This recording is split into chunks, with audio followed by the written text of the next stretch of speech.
U Hercegovačko-neretvanskom kantonu Dan žalosti. Naime, uslijed nezapamćene tragedije u kojoj je smrtno stradalo 5 osoba, u Mostaru je održana komemoracija spomenutim žrtvama. Ivan Karačić, Luka i Lana Lovrić, Arman Hadžiomerović i Muhamed Sipović ostavili su neizbrisiv trag u srcima svojih najmilijih, ali i građana grada Mostara. Danas je Mostar obavljen tugom, dan žalosti, dan rastanka sa našim mladim sugrađanima. Uistinu teško je bilo što reći što bi moglo pomoći gasiti bol za tim mladim životima koji su u jednom trenutku tako otišli sa ovoga svijeta.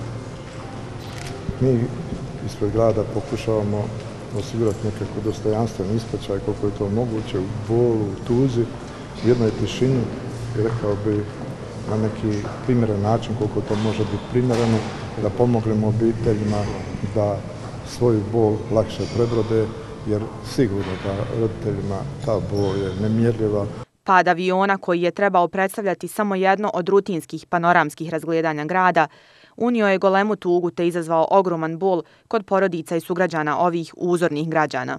Nisu izmišljene riječi u jednom rječniku na koji bi ja mogao reći svoju osobnu tugu i tugu grada Mostara.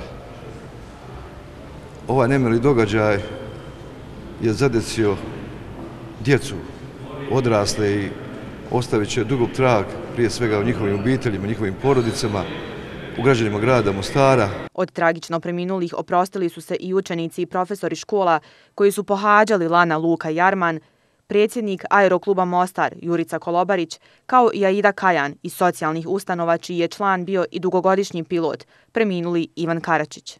U popodnevnim satima obavljen je ukop Ivana Karačića, mališana Lane, Luke i Armana, a ukop nastradalog studenta Muhameda Sipovića prolongiran je za četvrtak.